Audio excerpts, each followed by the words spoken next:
Hi, Springs!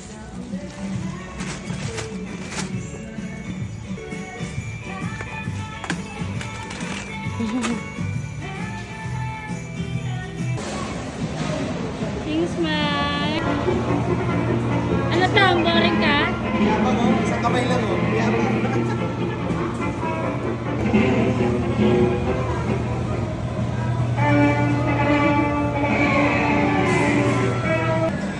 Baka malaglagan na eh.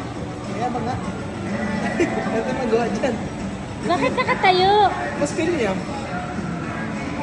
Yung gusto niya, tumatalsik-talsik siya.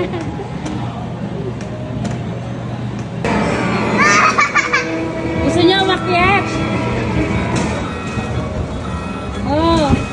Gusto niya pumasok doon sa loob. Nakangiti. Oh. Pingi. At syempre, hindi mawawala ang paborito ni Spring na French fries sa McDonald's. At ito lang naman kasi ang nag-iisang paboritong pagkain ni Spring, French fries. Pag uwi ng bahay, kailangan kumain siya agad para kompleto ang kanyang araw.